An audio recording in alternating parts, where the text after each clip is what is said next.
Hey everyone, welcome back to Deplugged Plus. Today we will be taking a look at the beloved Super Nintendo platformer, Donkey Kong Country.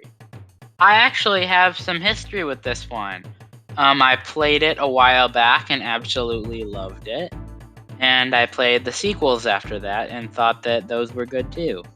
Heck, one of those sequels, Donkey Kong Country 2, is my favorite video game of all time. So of course I really like the Donkey Kong Country series. But today we are not talking about Donkey Kong Country 2. That's for another time. Today we're talking about Donkey Kong Country 1. So let's see how this game holds up when I review Donkey Kong Country.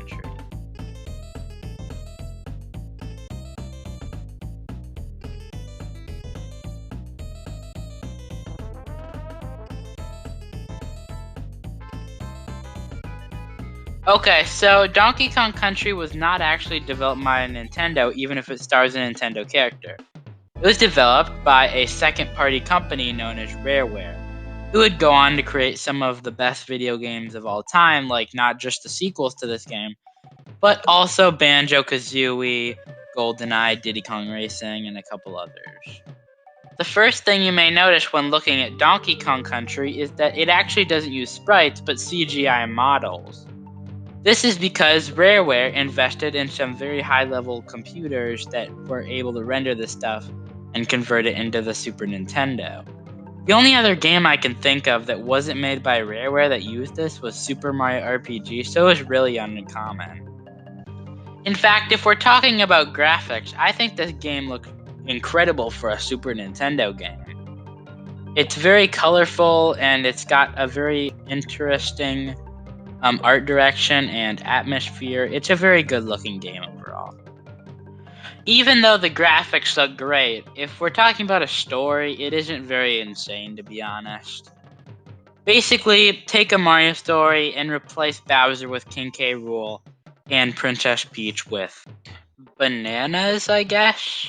That's an interesting choice, but whatever. You know, it isn't really a story-based game, though, so I'm fine with it. In fact, the only reason I'm even bringing up the story is because I kind of have to, because it's a review. But anyway, let's talk about the real thing about this game, the gameplay. Now, it may look like a Mario game, but it actually is very different than a Mario game when it comes to the gameplay. This game has a rolling maneuver that makes it not unlike, say, Sonic the Hedgehog when it comes to its speed and its flow. Okay, that may be a bit of an exaggeration. It isn't Sonic fast, but it certainly is a more fast-paced game than Super Mario. When it comes to the level design, there's something I really like about it. There are two ways to approach levels, and both of them are equally fun. The first one, just run through the levels as fast as possible. It's very fun to just speed through everything, and it's part of the reason why this is one of the most popular games to speedrun. But it's also fun to just go at a slower pace, explore, find bonus rooms which contain 1-ups, and you're required to get in every bonus room to get 101% completion if you're a completionist. One of my biggest flaws with Donkey Kong Country comes in the form of its two playable characters.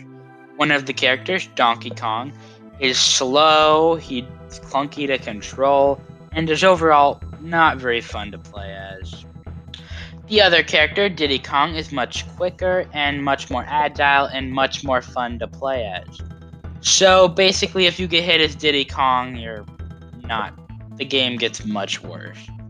I think this is a problem that's fixed in the sequel, Donkey Kong Country 2, because Donkey Kong isn't in it and you get a new Kong that's fast like Dixie Kong. So this is a problem that will be fixed, but at the moment, I'm not huge as playing in Donkey Kong. No matter what Kong you play as, though, you have a bunch of animal buddies you can use. The first of which is Rambi the Rhino, who is very fast and can charge, but is still really clunky to control, even more so than Donkey Kong. So I'm not a huge fan of him, to be honest. Next up, we have On Guard the Swordfish, who he is very fast underwater and can do these charge poke attacks. Besides the music, he is the only thing that I like about the water levels in this game. So I'd say he's actually the best animal buddy in Donkey Kong Country 1. Next up is Winky the Frog, who is okay. He jumps high and he can bounce on enemies, but there's nothing too insane about using him. He's better than Rambi, but he still is just okay. Next we have Espresso, the Ostrich. So he can fly or glide, and he also is very fast, but he also can't jump on enemies, so I find him really annoying to play as. Probably my least favorite animal buddy in the game, to be honest. Finally, we have Squawks the Parrot, who lights up one level in the game. It just lights up the cave. I have no opinion on this one. It just kind of exists. So yeah, it's okay. So overall, the animal buddies are a nice idea on concept, but besides On Guard, I don't really like any of them, so I think that they're definitely improved in Donkey Kong Country 2 and 3. I mentioned this briefly when I was talking about On Guard, about the water level music, but basically this game has an incredible soundtrack. One of the best soundtracks on the Super Nintendo, to be honest. Just listen to this tune.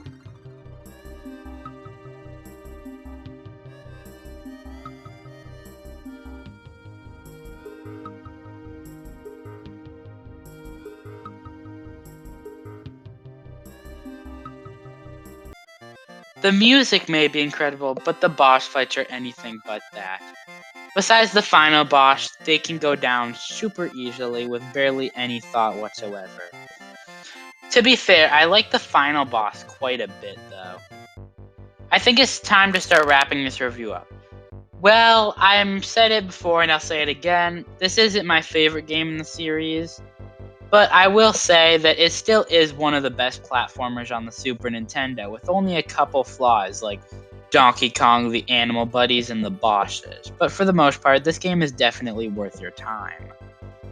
If you'd like to get Donkey Kong Country, you can on the original Super Nintendo, the Wii U Virtual Console, the SNES Classic Edition. You can also get a downgraded version on either the Game Boy Color or Game Boy Advance. Anyway, I'm gonna give the original Donkey Kong Country a 95 out of 100. Anyway, thanks guys for watching. If you enjoyed, please comment below what you want a future review to be. Bye.